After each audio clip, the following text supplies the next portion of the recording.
Making a video here about this is a 1987 Mack MR611, and the problem or concern with it, it was an overheat condition, and the problem that I found was that the fan was unable to turn.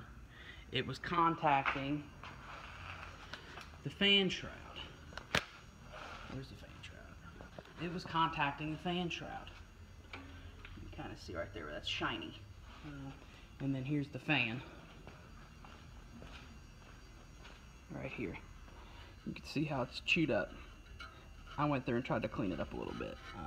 But the fan was contacting the fan shroud, causing an overheat condition. And when you looked at it, the fan was sitting off center. It was sitting off this way a little bit. And I unbolted the radiator here. There's just 4 bolts that hold on this support for the radiator. And then the radiator's loose. But the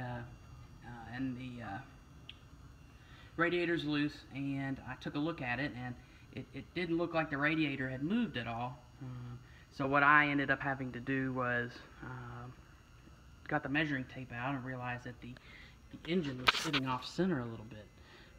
And when I came over here, I noticed that where the turbocharger is, the pipe came unclamped.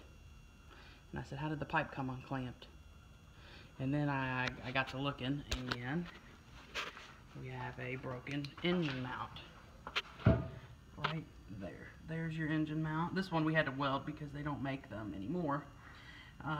But that's the engine mount. This engine, I think this is an E4 engine maybe, and it has a Macks torque 5-speed transmission, and the engine is supported, well, the mount's in between the engine and the transmission, but the engine transmission is supported by one mount on this side, one mount on the opposite side, and then one mount up here at the bottom on the front.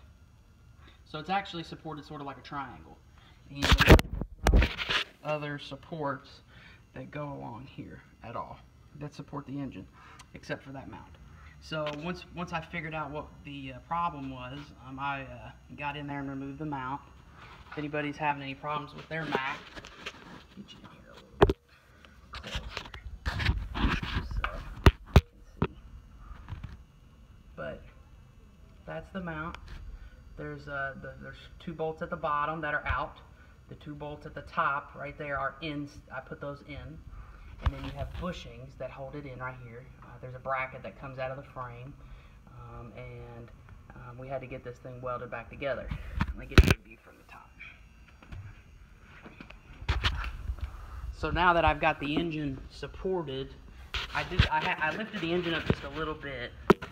Here's a top view of the bracket. But it bolts up right there. And then the 4 places right here to the transmission bell housing area.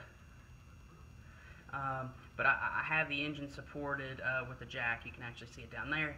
So once I'm ready to tighten everything up, I'm going to try to get the engine over to where it's supposed to be.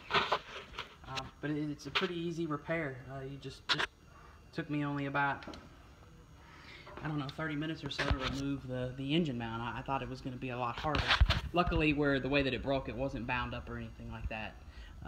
So it was pretty simple to get off. And then, like I said, I just took the fan and the fan shroud out because that was sort of the collateral damage of the whole thing.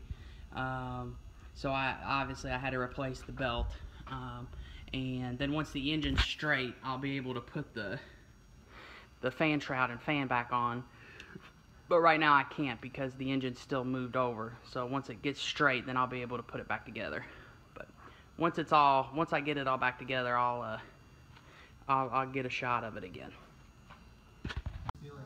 Here's a little shot of the underneath of the engine transmission mount. It's just got 2 bolts on the bottom, and then where those big holes are up against the frame rail, that's where your bushings would go in.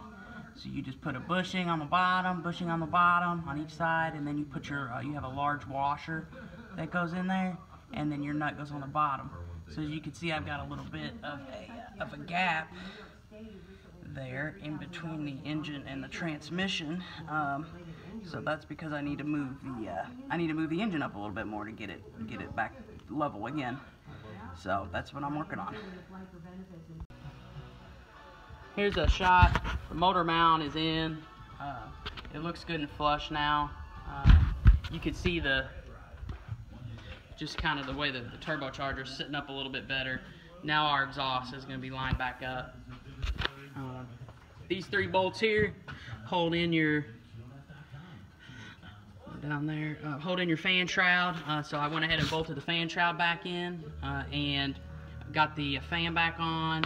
These bolts right here are the ones that we got some locking nuts with Loctite just to make sure, because they've come loose before. But that holds your pulley and your fan together to your water pump. And then the last thing I have to do is just go through here and tighten back the belt up, and or tighten the belt back up, and then fill the radiator back up. But now we have enough clearance here where the fan can turn like it's supposed to, so we don't have to worry about that anymore.